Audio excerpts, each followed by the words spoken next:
Hello and welcome to the look ahead. Tonight we're going to be joined we are joined, by Ez, by Jack, and by Michael. Hello. Two regulars and one visitor who's just popped in. So how are we? Yeah, all good. Are you? All good. Really All good. Yeah. Anyone been sat waiting in queues this week? Tomorrow morning. Oh, so you're ballot time. Yes, my period tomorrow. That won't- doesn't sound right, does it? Actually, now I think about it like That that. does not sound right. No, it didn't sound good. Yeah, no. I meant it's my I won't rub it schedule. in that. I won't rub it in that I was successful on Wednesday. Congratulations. Well done, mate. Good on you. Yeah, I am in probably the level 7 of Wembley, if we want to call it that. But it's just one of those ones where I was like, I don't care where I get a seat. No, you're there. As long You're as I there get to a watch seat. history.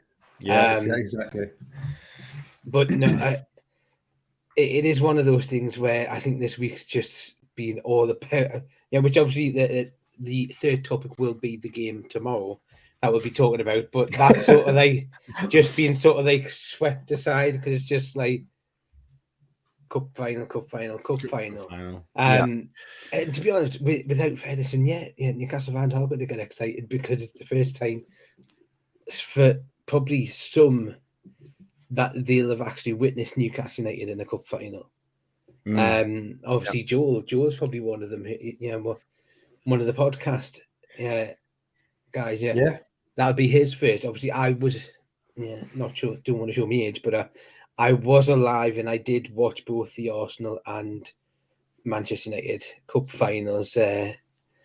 Obviously, the disappointment of both of those. Let's just hope it's a little bit of revenge for 1999.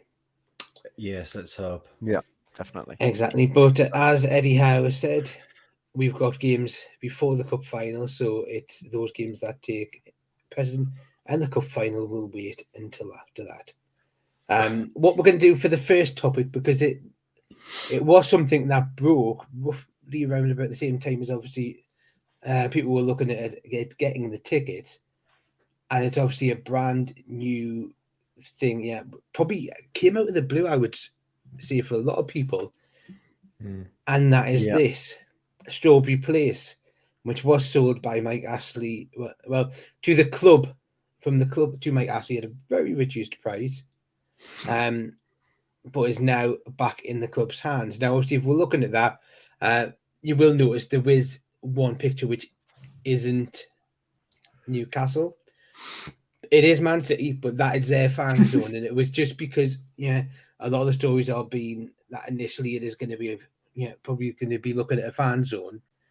So it is just to give an idea of look, what would we want as a fan zone. The one thing that's most important, I think, for now, especially if we're looking at that the top picture, is that the view will not be gone. You will be able to see the St James's Park as you have always done.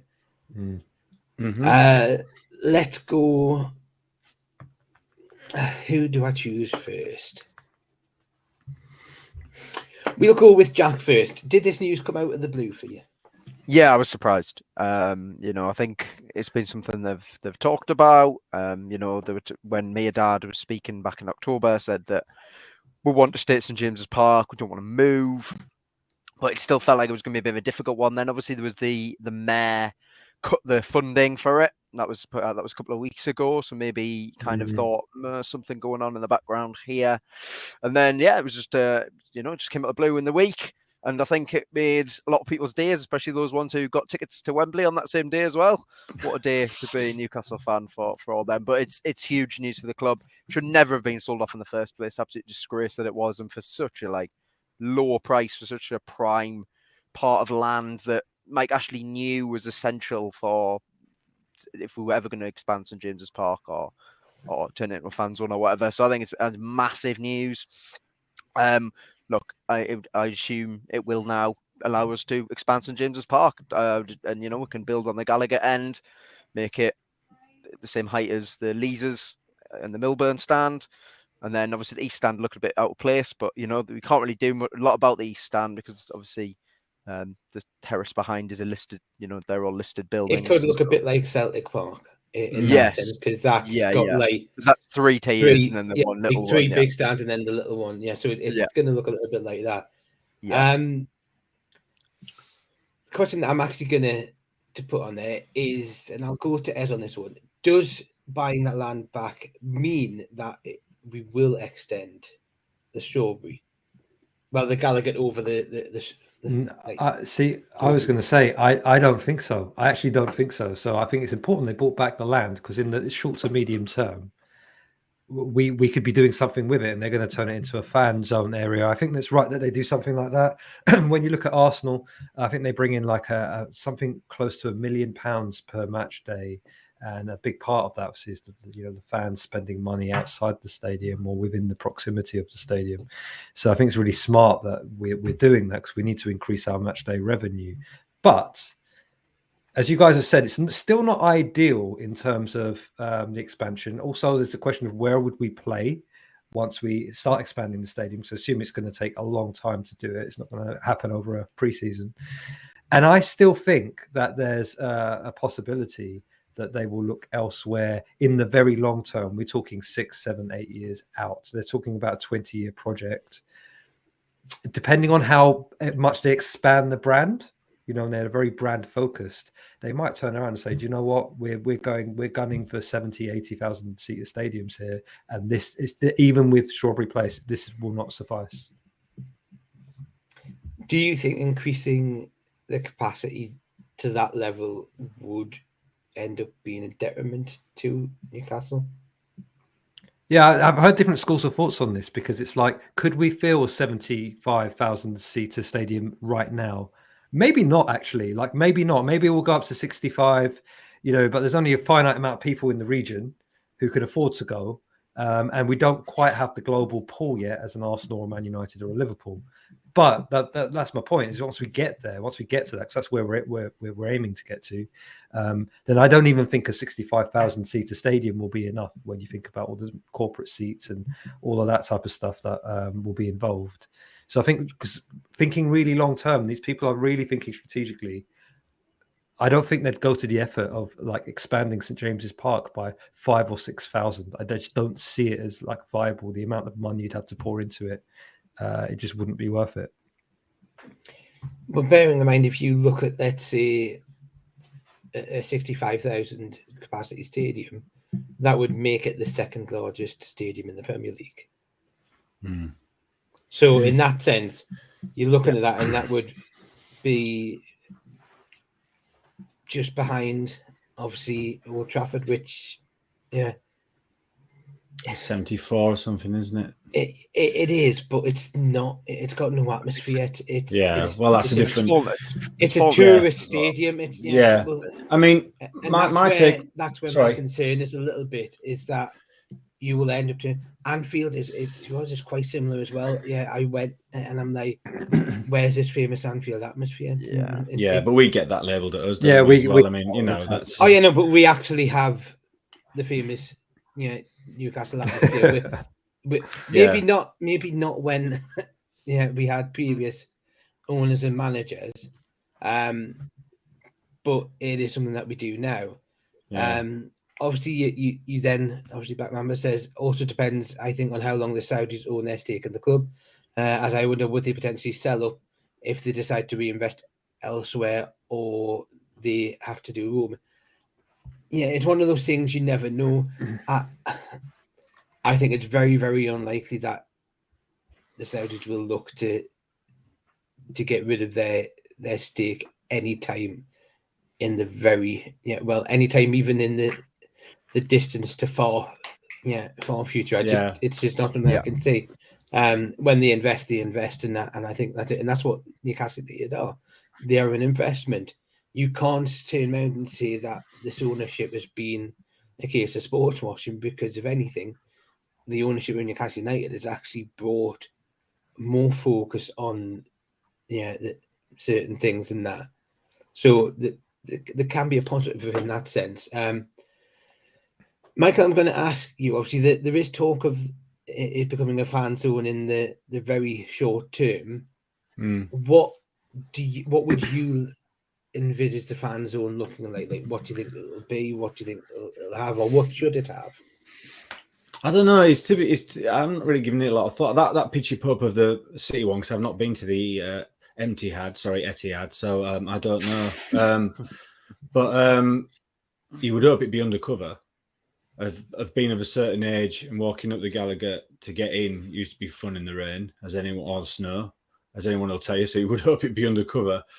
But I mean, like as said, that makes perfect sense, doesn't it, to do something like that? But what it would be like, I don't know. Really, I don't know. Because obviously you got the metro there, station there, which is another reason why they might not be able to build on it. So, I mean, yeah, I mean, it would be great. And like, if it brings in more revenue, then that's possibly what they will do. But the one thing I did take away from this week was the fact that it happened when everyone was talking about tickets. Everyone was talking about, because obviously that's what everyone's been driving on about. And like Ez said, it's funny that it comes out this week about expanding. And everyone's like, well, we've got to do it, because I don't think anyone really wants to move, if we're honest. No, so I think it was quite ironic. I don't think it was timed in anywhere. I just think it's quite funny that we're all talking about tickets and there's not enough of them for the cup final. I said that word again. And it's just, I think it does need doing. Craig Hope did a very good thing on it, on his Mail Sport thing, where you sort of did a tour around the ground. And he said architecturally it would be quite something, because obviously, like I said, if people don't know, then the metro is right there. So it would take something and a half to do it, and it wouldn't be cheap by sounds of it. But if there's people who are not bothered about cheap, then it's our owners, isn't it? So, but a fan zone would be cool. Yeah, absolutely. Why not? I mean, it brings more revenue to the club, and that's what it's all about. See, the one thing, and it's just to bring a point to it, is everyone's talking about the metro, but we're forgetting that there is a very important road that we would have to navigate either over. Yeah, because that is a main thoroughfare for ambulances getting to the RVI. Yeah, that is a good point. Yeah. Now, I do believe, I think at Villa Park has something where part of their stadium goes over the road. It's something to look at. Now, I think I watched the video with Craig Oatman. It was like they may not necessarily have to go over that land, because with the wonders of modern technology, they may be able to just go upwards rather than outwards in that sense. So that's something to look on there. I would hope, though, with the Gallagher, you do go outwards and try and create like one, a bit like what you have at Dortmund or at Tottenham, where it's basically just what. I think if you're going to have the Gallagher has to be one stand. It can't be levels, because I just think it would take away from the atmosphere. Now, you look at that, there might be something that could be done on the east stand, height wise. So there's so many things that they'll look at, and then I'm sure they'd have the architect in there. With the fan zone, there's part of it where I'm like, it needs to be fun, it needs to be family friendly, as well. I was thinking something like a mix of like, the Stack, where you have somewhere where you can drink, but there's like food stalls, but like traditional, like new, so things like maybe like Parmarama, so you can get your Parmos and that. I know it's a Middlesbrough food, but they do taste nice. Got to be a Greggs in there, surely. Allow it, but something like that. But having like Geordie burgers or something like that. Like posh ham and peas pudding and stuff. Like you can really sort of like do things in there, and it's like, let's try and do that. Bring the family in. Have maybe an area where the kids can like kick a football or something like that. Maybe have like live music on, bring in local bands. To show this. So those are the sort of things now that it's similar to what they do at Man City, and they do have that, because the way Man City is, they've got their club shop in the middle, and then around it you've got drink and food areas, you've got like your picnic benches, and then you've got the stage where they'll either interview former players, they'll do competitions. The new camp's like that as well. The new camp is like that as well. Now, the one thing I'll see if we do have a fan part as well, and this is the thing to look at, is St James's Park hosts practically every year the Magic Weekend. So if we've got an area that's dedicated to a fan zone, that will help with that. Yeah. Yeah. If we are then looking at hosting international football again, yeah, because England do sometimes go on the road. So there's all those things of it can be done in that way to actually make it feel better. Yeah. So there's those things as well. Yeah. You imagine having that fan zone available where people can go and get stuff before they go and see Sam Fender. Yeah. Yeah. In that sense. So there's things on it, whether or not people like the Strawberry or the Sandman would be that happy about a fan zone. I think that's something that would be judged in terms of whether or not it's going to be a place where alcohol is served, or whether or not it's just going to be a different thing on there. So there's all those things. There's even rumors that the Terrace Bar was going to close and that. Yeah. But that could be a possibility because before that was the Terrace Bar. It was the club shop. Then it changed to the box office. Yeah. And then it changed to the Terrace Bar. But you're sort of thinking, given the demand that is for tickets now, do they need to maybe change that back to a box office? I mean, when Ashley bought it, wasn't the idea that he wanted to he had all these mad ideas about making a casino in the ground, didn't he, and all that? When he was going to build it up, he was going to do all that, wasn't he? So I mean, the sky's the limit for whatever they want to do. Our owners want to do. If they're willing to put the money in, they can do anything they want. I don't think the Saudis will be building a casino. Not personally, but I mean, it doesn't really matter to them because as soon as you walk into the ground, most you see Boyle Sports advertised as soon as you walk in, but that's a different. But the point was, even Ashley had this idea of grandeur of changing it all. Mm-hmm. So I mean, they can do whatever they want, and the money they've got, it's possible. You could see a Newcastle United themed hotel built. Yeah, exactly. Just they could do anything they want, which is what they want to do at Chelsea, isn't it? They want to do that there. So they've got the Copthorne Hotel, or whatever, attached to the ground there. But there's so many things that could be happening there. It's just one of those things of there's so many different things people will want done. Exactly, the possibilities are endless. If we are going to extend that, I think the club will do what it needs to. Whether or not it's a case that they need to strengthen the area around the metro station so that it's still there. Whether or not they turn around and say, look, let's close the metro station. Yeah, shut it. That'd be a good idea. Shut it. Do the work. Yeah. Is it the other question is no one ever uses needed it. Other than a match day? Yeah. Is it really needed? Would it be a case of would it cause that much of an impact on the other metro stations if you're then having to get all those fans that would use that station to other stations? There's loads of things to look at there. I'd love to maybe see the station stay there, but be in a position where work can be done, and that's something that will happen. The Reuben brothers, that's probably one of the reasons why they're in there, because if you're going to have people on within your consortium that know how to build and develop places in Newcastle, there it's going to be them. They know it. But obviously, like you said, one of the other things which just to look at there is I think Amanda Staveley and Darren Eales have been put as board members or directors in a new company which is called, I think, Newcastle United Project. That's it, yeah. And we all know that'll probably be for things like the Strawberry Place, but also the training ground, because obviously that's something that will be looked at. Yes, obviously we all know there's a shiny new restaurant, / cafe / canteen at the training ground now, because we're seeing that and the lovely shots of Anthony Gordon when he was getting shown his video of the Newcastle United history and that. So there's a lot of work that's being done. It's just whether or not everyone will be happy, some won't, some will. You're never going to please everyone. So exactly. Like the tickets. Exactly. Now, the next thing that we are going to look at, and it's just a quick thing that we're going to be looking at, and that is the return. The Eddie Howe derby. Yeah, it's the Howe derby. It's also the Ryan Fraser, Callum Wilson, and Matt Ritchie derby.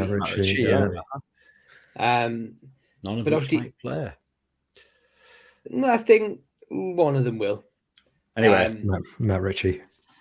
Yeah. How he scored a Winner. scored a streamer He there. scored a great goal in 2019. He did. Last goal. Now this is the thing. I don't think that'll go to his head. But what do you think will be going through Eddie's mind when he's going, look, this is the first time he's going to go back to Bournemouth, and he'll be in the away dugout. he'll be very Eddie about it, won't he? He'll be very pragmatic. Yeah. He'll clap them a little bit. He'll do it spot on like he does everything else. He'll give them just, a little bit of applause, and he'll just be thinking about us, and that'll be it. He's too class a guy to go, like, he's not going to walk into the middle of the pitch and plant a flag or anything like that, is he? He's just going to, wave, hello. Some will boo, no doubt. Some will be. Hey. I don't think you get booed. I would be very, very surprised if you hear one. There's dickheads everywhere. They even get down the. Bournemouth fans. I would be surprised, but it wouldn't surprise me. But they'll be booing their manager because they're really, really pissed off. Yeah, and this is the thing. That's why they might boo Eddie. No, but this is the strange thing. I actually think the opposition manager will probably get a better reception than the home manager. From that one.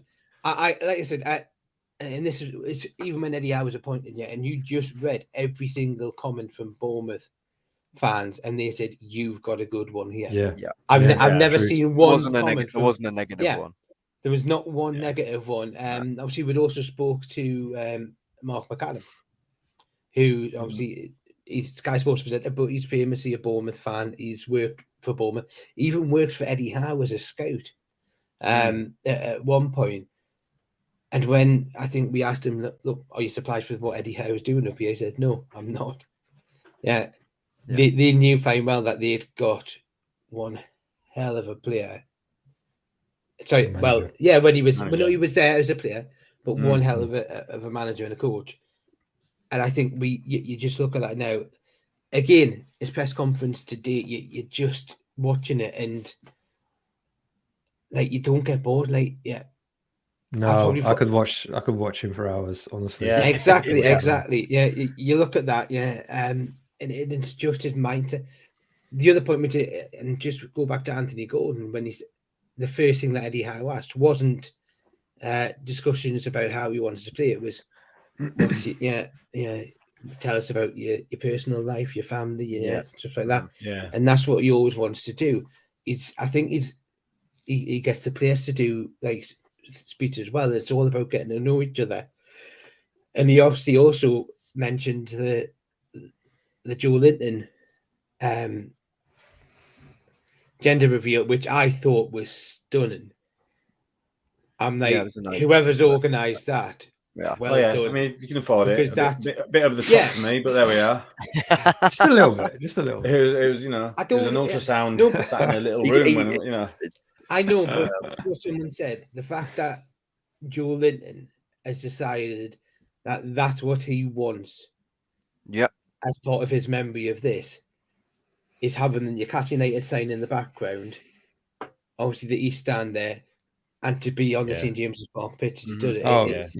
You just know Joe Linton wears like Newcastle PJs to bed with a little Newcastle sleepy hat on as well. Like he lives and breathes the club. You can tell. We know Bruno will as well, and Mickey wears the Newcastle onesie. Yeah, we all know. We all know that him and his partner were matching Newcastle from the kids section, don't we? Yeah, with Mickey, it'll be from the kids section. Yeah, but we know Bruno's dog's got one of those little jackets you can buy at the club shop. We know Bruno's dogs have got those. So I love Bruno's dogs. No, I do. Excellent. Although, to be honest, I love Bruno as well. Brilliant. But welcome to the dog section of. Yeah, and it is something that has been commented there. He wanted to share the reveal with the fans as well. Yeah. Which, given where he was 18 months ago, is a massive turnaround. And I don't get, whoever you speak to, they'll all say. In fact, I think even Kieran Trippier was talking about it with Rio Ferdinand. And he says, no one's ever seen a transformation like they have. He said he was the best trainer and stuff. So, He is. You just look at him, he's been played out of position, but he's still working so He's hard. just- I'm looking forward to the Sean Longstaff Renaissance. That's next. I've had the Miggy and the Joe. It's already Well, on the way. He'll be doing Talking- his big reveal next year. Talking of Sean Longstaff, the last time we went down to Bournemouth, He scored. he scored. Yeah, along with Dwight Gale Yeah.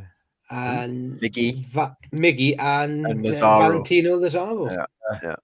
And to be fair, I think Oh, they were all God. quite decent goals, actually. There were, I think Maxi got 3 assists.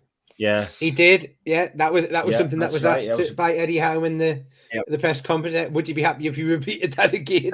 Yeah, Yes. because the one for Longstaff was unbelievable. He got the ball on the out on the left, dribbled past 3 of them, then chopped one guy about inside out 3 times, played it into Longstaff, and he smashed it in the top corner. That was a strange game, wasn't it? That was a really. It was a strange very game. strange game. Yeah, it was. Yeah, because we looked good. Yeah, and it was Yeah, deep. exactly. Yeah, and you're yeah, scratching your head going, going. No fans ever. This will do. Exactly. What we'll do is we'll look to Bournemouth, and it goes into what obviously Black Mamba said, which is they expect Bournemouth to sit back and dig in like they've done against us this season, which they have done because they did it in the home match where we drew 0-0. They did it in the cup game where we managed to sneak it via an own goal. And this is probably going to be the 3rd time. Oh, even dear. There's an even in endorsement that of game, Bournemouth. even in that game, though, Even just thinking back to that game has got me tired. Yeah, I'm Yeah, yawning. exactly. I'm yawning just thinking of those games, like going, what happened? People Like, booing at half time as well. It was like weird. yeah, when you look at the stats though for that game, we absolutely dominated that game. Like I can't remember how the game must have been, but I barely remember it. I remember Isak scored, but we had 72% possession. We had 20 shots to their 10. You know, we didn't get actually that many on target, but we absolutely dominated that game. And if you look at the starting lineup for that game as well, we had Byrne playing centre defence and Target playing. And then we had Fraser playing in that game as well. Funnily right. enough. So it wasn't the same team that we'll put out tomorrow. Their goalkeeper was man of the match actually in that game as well. He got man of the match, Neto. So, yeah. Should we start Fraser just for shits and giggles? Oh, just because they all hate and him, Richie. Well, I actually think people would like Richie. I think that the Bournemouth fans don't like Fraser because of how he left the club. Yeah, well, But that's understandable. That was. It was. A dick move. Now, refused to play. obviously, it has been confirmed that Bournemouth have got a new captain, and that's Neto. Mm-hmm. Okay. Very apt, lovely supermarkets. Very apt name considering that he's a goalkeeper. That's very true. Very true. He's also got the leakiest. Well, he's letting the most number of goals in the Premier League as a goalkeeper. He was the one. He was the one who was man of the match at St James Park. So basically, he doesn't. So he's not that good at keeping the ball out the back of the Neto. Oh, you took the words out of my mouth. Well done. Yeah, they've conceded the most goals, and we've conceded the least goals. So by that logic, we are going to smash them. Well, I mean, someone was saying on here the other day, we're due someone a good hiding at some point again. You know, everyone says that, and it doesn't happen. So I keep hearing this. Like, why is someone due a hiding from us? Like, why is that? Because are we any different to anyone else? we just can't. We just got to be more clinical. I mean, that's what Eddie is just mantra is just repeating that over and over. Be more clinical. We've been working on that this week. He said, "Been working." Well, just to go back on the point on that. We did have a period where we maybe weren't as good, and we were like maybe going 1-0 or drawing, and then we went and faced Brentford and beat them 5-1, and then we faced Villa and beat them 4-0. So it is those things that could be happening. I would bearing in mind that the game after this is Liverpool. It's that sort of one where you're going. This one brings up that more importance. Now, against Brighton, they had their back line of Adam Smith, Chris Metham, Marcus Senesi, and Jordan Zamu. Is anyone in that back line where you're going, they'll cause an issue for us? No. I'm going to go with no. Yeah. No. No. I'm Right. going to go with no. Yeah, they struggle to score goals and they Yep. struggle to not concede goals. So no, I don't think there's an issue with Bournemouth. I think if they get anything out of this game, it's because we have dropped our levels. Yeah. You're then looking at the midfield where they started again for, which was Oh, Jack's gone. oh, We've lost Jack. just the thought of Bournemouth's midfield. And He's dropped to sleep and banged his head on the. Their midfield was Dango Quattara, Jefferson Lerma, Philip Billing, and Jaden Anthony. Believe the first one. Don't want to do his name again just in case it's wrong. Obviously, it's probably a new signing, but you're looking at Jaden Anthony as a young lad that's come through. Lerma, Billing, and Adam Smith and Metham. Yeah, were probably there when we beat them the last time. So there's the core there, and then they had Hamid Traore and Anton Semenyo up front. On the bench, they had Mark Travers, Matthias Vigna, Max Kinsey Wellings, Jack Stacey, Joe Rothwell, Ryan Christie, Kiefer Moore, and Ewan Pollock. Now, is there anyone within that squad where you're looking at that and going? Well, Tavernar, didn't he? Hasn't he got them? He's got their most assists this season. So yeah, and they've got Kiefer you Moore. didn't mention Billing. him at all. Yeah. So, I mean, the problem they're going to have is scoring a goal, isn't it? Because they know they've got to keep it tight. I mean, they're just struggling. So, bless them. They're like Nemo, aren't they? They just seem to be going round and round in circles. I mean, like 11 defeats in the last 14 games. I mean, they're going to make it tough. I mean, they made it tough in the both our games at St. James's, so they're going to make it as hard as possible. But they know they're up against a good team, so they're just going to be, I mean, they're not going to play more because they know, Keith Moore would boss most. But I mean, against Botman and Shea, he's not going to, he shouldn't cause them any trouble, should he? And Big Dan, yeah. He's from Blythe. He'll never ever beat Dan Burn.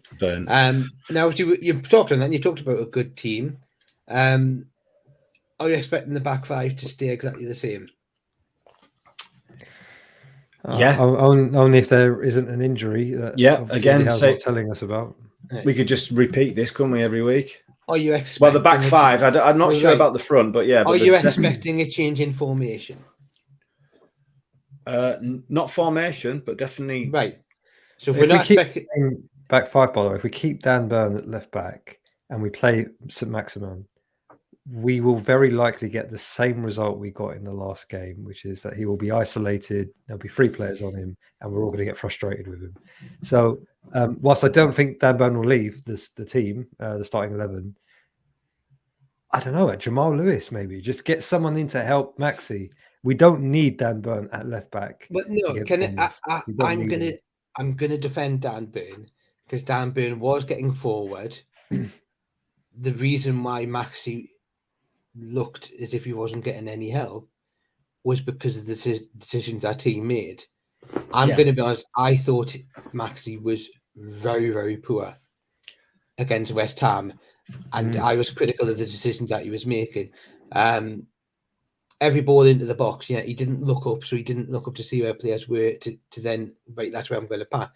He just ran, put the ball in the box, and as if to say, I'll put the ball in, it's up to you to get that now. I mean, he also seemed quite lackadaisical and basically looks as if he couldn't really care in that sense. So, when the rest of the team are running back, he's just dawdling. And there's just that aspect of it where I'm going, do you really want to be here? Because quite frankly, you seem to be caring more about Helios than you are about Newcastle. So there's just that.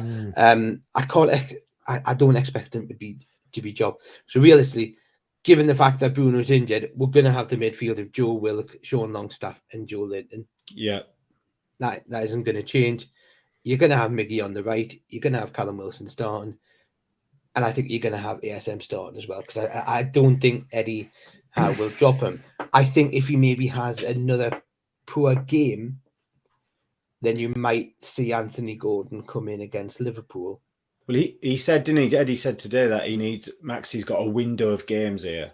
So for me, yeah, that was the again. hint. That could be Eddie being Eddie, kidology and all that. But so that means for me he's going to start him. So, but I mean, the thing about Maxi is, isn't it? I mean, we could just do an entire show on him, and it's either people who like defending him for the sake it feels like of defending him, and he was our best player. We've relied on him, and then there's the other side where it's like, well, he's rubbish, and I think somewhere in between is probably fair. Every time I watched him against West Ham, he always seems to be right against the touchline, just standing waiting for the ball. To me, against West Ham, but you need to go and search for the ball from well, yeah, but that's what Joe Linton did. What Joe Willock done. Does he need a run of games? Is what I'm saying. Does he? Is he one of those players who needs like an arm around him? Because he's gone from being top dog. See, there's a part of to me not being top dog. No one's singing his name anymore. Is that what's the problem with him? I don't know. There's a part for me where I'm like, could we even go to the extent of bringing Anthony Gordon in? There's another option of, do we stick Joe Willock there, keep Joe Linton in the midfield, and bring Elliot Anderson in? I was about to say that. I was about to say I would do that because Elliot Anderson needs some games. To be fair, I actually thought Elliot Anderson, when he came on against West Ham, looked really, really good. He was looking for the ball, wasn't he? He wasn't scared to receive it. And I think he's bulked up a little bit. Yeah, it looks as if he's maybe done a little bit of training to get a little bit more strength in that sense. I actually also think one of the big things which we didn't have at West Ham was Alexander Isak's back. Yeah, because I think if Isak had been available to come off the bench, that probably would have been a different result in the end, because we were piling on with and I actually think to a point Callum Wilson probably did get like maybe a little bit tired towards the end, but we couldn't do anything because we didn't have I genuinely believe that he's to come on. I genuinely believe Wilson won't start tomorrow. No, Wilson will start. I think Isak will. You're not going to drop Callum Wilson after he scored a goal and against his old team and etc. I don't think you're going to break the he's another one though where people are saying there's not something just not quite right about him. There's something just seems a bit. Well, there was certainly something right with him when he put that. Well, true. I mean, I thought he had a very good game, but it wouldn't. I just honestly think he's. I mean, I do feel there's just something about it. I thought it was offside at the moment. Because I didn't see the build-up. I was still busy berating the linesman for. We didn't see the build-up either because they were showing us for that. Well, yeah, exactly. But that was the same. Even in the ground, I didn't see it because I was still berating. Yeah, I was still annoyed that the goal had been disallowed, and then I just looked and I just seen Callum Wilson running to goal with the defenders behind him. So there's a part of me like I'm celebrating, but then I'm like. Right? Yeah, so was it offside? The flag isn't up from the line-up, right? Is there a little purple screen going on there? Yeah. That's what VAR's done. That's what VAR's done to us, isn't it? We can't you still celebrate, but then you're sort of like. Yeah. Everyone else in the country knows what's happening apart from the people in the ground because you just sit there going, "What's going on? What's happened?" Especially if you say like turn away. But it is that Joe Willock and I've got he deserves to be starting it. In that sense, because he's been phenomenal, and a really tidy shift, and to be honest, a tidy finish. Yeah, I know it was. Yeah, the ball went out, but a decent finish by him. Yeah. Obviously, Blackman Wilson's looked out of sync since he's come back from the World Cup. Yeah, I don't think it's the injury. I think it's the illness, and I think he's had COVID. Well, that's another reason why maybe Isak will start because. He just doesn't seem right. I mean, don't get me wrong. I thought he had a decent game. Again, you might see Isak start against Liverpool. Yeah, well, again, that's a different show. But I just got a feeling. I don't know why. I just wondered if he's just gonna. I mean, he should have had 2 goals. That was a fantastic challenge against West Ham. Their defender got to stop him scoring his second. It really was excellent, and I thought he had a really good game. But just something in my mind, just think he just doesn't seem like that guy who was like, maybe it's a World Cup come down, maybe it's like he says long COVID, he's taking it a while to shake it off. He just doesn't seem to be. Well, I think that comment there from Black Mamba in relation to Miggy as well, kind of he's been nullified a little bit as well. So I don't think Wilson's necessarily getting the assists. He's not getting the. I mean, he said after the game, he said that's the first like through ball this season. Yeah. That style of Yeah, through ball well, that I've received. that's been an issue as well because there's been times where Wilson's sort of like been trying and that, and it's just not worked. I actually, which is another reason why I might see Anthony Gordon and not Maxi tomorrow. No, I mean that free ball from Gordon, by the way, was lush. Like, I mean, what a putting to one side everything else about him. Yeah, I mean, he came on, he looked lively, and it's a good job. It's a good job, Mark, isn't it? Leaving Mark. Not me, the other Mark, just for everyone who may not be aware. But no, I thought he did more than Maxi did in the time that he was on the pitch, and I'm going, okay, he looks like a £40 million player. He was everywhere. He was getting back. He was doing what he needed to do. You could see the hunger in him. But I do think Eddie Howe will do what he's done with every other player, and he'll take it there. So I think you'll see Gordon coming on as a sub. Yeah, but you imagine Anthony Gordon coming on against a tired Adam Smith, who was at right back. You know, that's going to be the issue. I actually thought Gordon seemed to, when he went in, it was sort of like more into the centre, so he was having more of a freer role. Yeah, he did. Yeah, but you imagine when he that ball for Wilson, exactly. Murphy comes on and just shithouses. You know, it's what he does. But I think the fact that you then bring Isak on, who actually has a different style to Callum Wilson, there. So then, where you've got those defenders who are going, right, we know how to play with Callum Wilson. Isak's come on and they're like, oh Christ, no, because he's got pace. Yeah, so it's nice to have that option when you look at that, because you're now thinking, right, well, who's going to come off the bench? You're now going, well, we've got Elliot Anderson, we've got Jacob Murphy, we've got Anthony Gordon, and I think so I know this isn't going to happen, but I can't stop thinking about the final, guys, and I just think play Gordon because he can't play in the final, so let's not use up a Miggy. But that's why I think you may see Anthony Gordon against Liverpool, and you might see Isak against. Oh Liverpool. God, that's a different dilemma, then, isn't it? Yeah, because we really need Gordon starting against Liverpool, bloody Nora. But that's for another show. Well, no, that's why I'd like to see him starting. Obviously, the other concern that we also have is Joe Linton is on 8 yellow cards. Yeah. Ooh, okay. All right. So doesn't that stop? Hasn't that stopped? It stops after 32 games. So realistically, if he picks up a yellow, I would not even risk him against Liverpool. Like, there'd be no point. You just wouldn't risk him. But if he does pick up a yellow, then we could risk him, because it just means he's on 9. So if he gets to 10th in the cup final, he's been in the cup final. That's but hold on. There's still 2 games for him to get. Yes, 10, so that's what I'm saying. So if he doesn't pick up a yellow, it might be a case of, do we start Joe Linton, and then if it looks as if he may be getting a yellow, then sub him. Yeah, so it's that sort of thing on there. It depends on the referee. Before we go into the predictions, I will let you know that the referee is Stuart Atwell. He's the referee that refereed the 4-1 win for Newcastle at St Mary's and the 1-0 Carabao Cup win at St Mary's. Okay, that's good to know. So we'll go with predictions just to get this finished off, and then we'll end this because we all want to go and enjoy the rest of the Friday evening. Well, I do anyway. Yes, we do. We'll go with Michael because we know what he's going to say, because he does the same prediction. No, not necessarily. 2-2. Oh. No, I say that every week.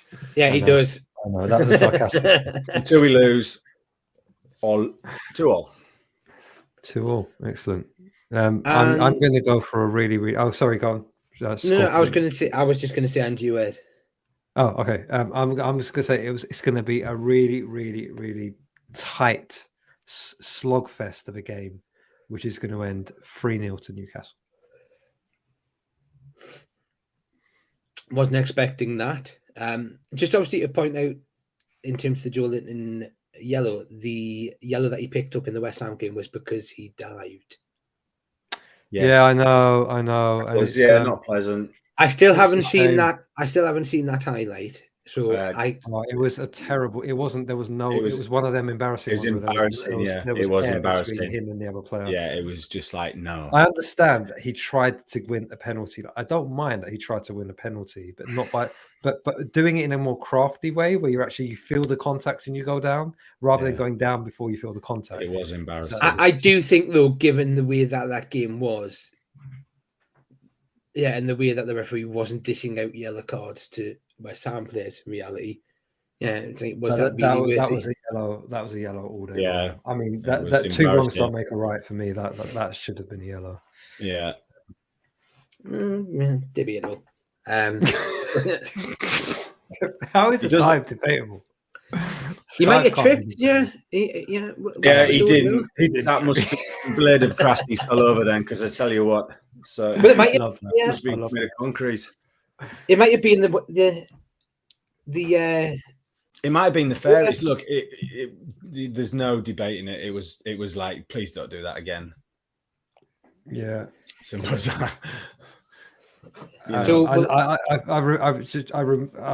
the last podcast, Mark, you were saying about the first Joe Willett goal as well. That from the angle, it looked like it might not have been out, and it was out. Yeah. It was definitely out. Like it was 100% out. There was an angle that showed it where, again, there was daylight between the line and where the end of the ball was. But I said, it was indisputable, but it was out. All I'm saying is from the angles that I've seen, which were from the highlights, is there's not been a definitive one that for me showed that it was over. You know what I mean? It was. There was. No, I'm not saying that, but I'm just saying when you look at the angles from where they've done it, the VAR angle which they were looking at, it was like you were sitting in the Platinum Club, and you were looking at it. So it wasn't like it was like on it, and you were like, unfortunately, it's just one of those ones of unless you can be 100% certain that it went over, you sort of think. If they've got that sort of technology where the referee gets the buzzer for the goal, surely you can have a similar sort of thing for it going over the line. For when it goes out for that aspect of it. Like I said, it's all about perspective because I was sat in the Gallagher and I think everyone in the Gallagher was good. That didn't go out. Yeah, that didn't go out. Yeah, but it is what it is. Yeah, thankfully, Callum Wilson scored not that long after that. We'll save all these borderline ones for the final. Yeah, I'm so nervous about the final because I've got a bad feeling someone's going to get injured and it's going to be heartbreak. I'm on edge. I'd rather we just don't play this. It's going to be bloody heartbreak, let alone one injury. Yeah, I know. Being a veteran of the 99. Touch wood, it's Ryan Fraser when he comes on. Yeah, that'll be all right. Or Paul Dummett. Yeah. Or Jamal Lewis. We'll save the who's going to be the Lazarus and Sonny jump off the injury table for the final for another podcast. There is one thing that I could be certain on is I think I can almost be certain I think that the goalkeeper will be Loris Karius as the reserve one. Is he allowed to? But in my heart would be saying put Mark Gillespie on the bench. Penalty shootout hero, bring him on. No, but I'm just thinking. You imagine as a Geordie as Mark Gillespie is to be sitting. I was on the bench in a cup final for my home team. There's just something about it's the romantic sentimental aspect which is on there. But when he gets that medal. Yeah, one day your grandkids are going to look at that and go, "Granddad, how did you do that?" I go, "I didn't do anything, kids." But the fact is, we've got no matter what the result is, there will be at least one player that has a medal in our squad.